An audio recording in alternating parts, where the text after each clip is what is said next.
चलो, अब मैं जो आज बात समझाना चाह रहा हूँ, पहले पहले मैं उस टॉपिक पे बात करना चाह रहा हूँ जो मैं आज आपसे करना चाहता हूँ। इसके बाद की फिर बातें छोड़ दो, वो तो बातें बात की। देखो, एसएससी, सीजीएल, आप सबको पता होगा, सॉरी सर गलती से, कोई बात नहीं कैस, आप सबको पता होगा कल एसएससी का रिजल्ट आया है, सबको पता होगा। चलो, नहीं पता तो अच्छी बात है, मैं बताता हूँ। उदयवीर, ठीक है जी।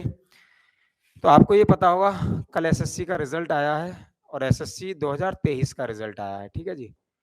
इस रिजल्ट के अंदर, है ना, आपका प्री का पेपर था, है ना, और क्वालिफाइंग पेपर था। बात को समझने की कोशिश करना, ये प्री का पेपर था और क्वालिफाइंग पेपर था, इस बात को समझने की कोशिश करना।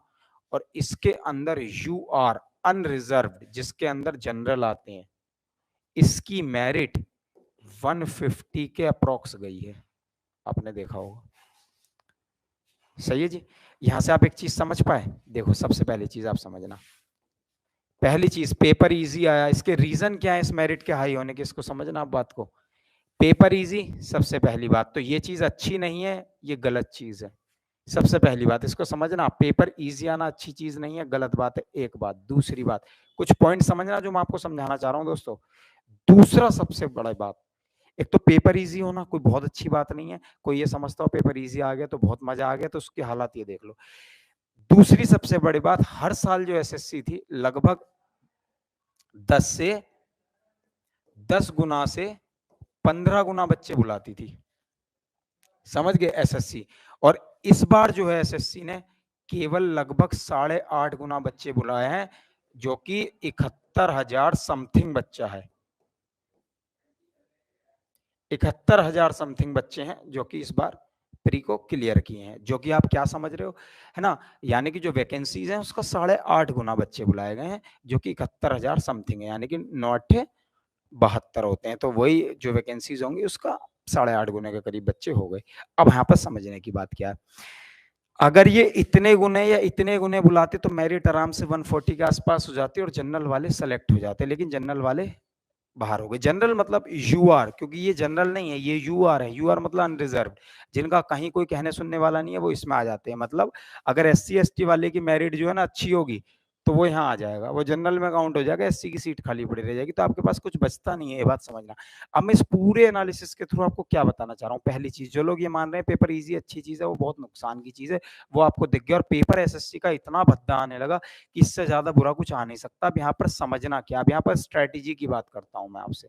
तो स्ट्रेटेजी समझना, वो लोग जिनका पेपर नहीं निकला उनके लिए मैं आपको बताना चाह रहा हूं, जिन लोगों का पेपर नहीं निकला उनकी स्ट्रेटेजी में पहली बात आपको ये बता दूं, पेपर इजी आने लगा, मेरिट ज्यादा जाने लगी, तो भैया आपको हर पॉइंट पर काम करना पड़ेगा। पहली चीज, आप अगर ये सोच के चलते हो कि इस बार जीएस छोड़ दो, जीएस को थोड़ा कम कर लो, इंग्लिश को ज्यादा कर लो, मैथ्स को ज्यादा कर लो, रीजन ना, आप कोई पॉइंट छोड़ के नहीं जा सकते। आप सोचो क्वालिफाइंग में भी जाने कितने बच्चे ऐसे हैं जिनकी उम्मीदों पे पानी फिर गया, जिन्हें लग रहा था, क्योंकि लगभग सबने एक्सपेक्टेड कट ऑफ 140 के आसपास बताई थी, और वो होती भी, अगर ये वही 10 गुना, 10 या 11-12 गुना भी बुला लिए होते तो इतनी ही मेरिट होती, लेकिन उन्होंने उतने बुलाए ही नहीं। अब इससे क्या हो गया, मेंस का जो कंपटीशन है वो बहुत कम हो गया, समझ रहे हैं। जबकि वो क्या करते, अगर इतना बुलाते तो ऑब्वियस सी बात है मेंस का कंपटीशन भी बढ़ जाता, लेकिन अब वो बहुत कम हो गया, ये समझने वाली बात है। यहाँ से आप क्या समझे, जबकि ये पेपर क्वालिफाइंग था। यहां से आप एक बात समझ गए दोस्तों, स्ट्रेटेजी नंबर 1, आपको हर पॉइंट पर हर टॉपिक को कवर करना पड़ेगा, एक बात।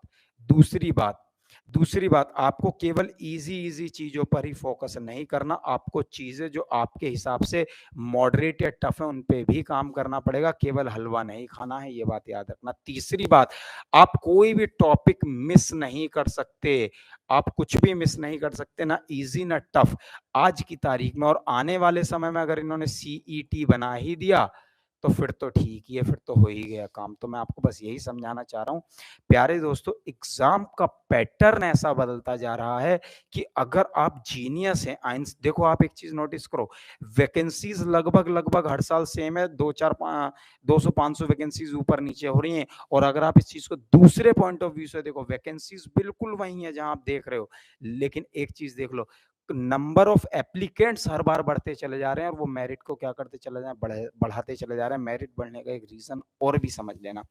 मेरिट बढ़ने का रीजन ये है, पहले लॉकडाउन से पहले क्या होता था, ये बात आप सब भी जानते हैं, आप समझ रहे हैं।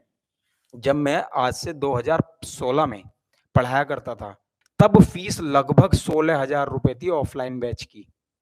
समझ रहे हो दोस्तों, तब थी लगभग 16,000 रुपए फीस। आप मेरी बात को समझना।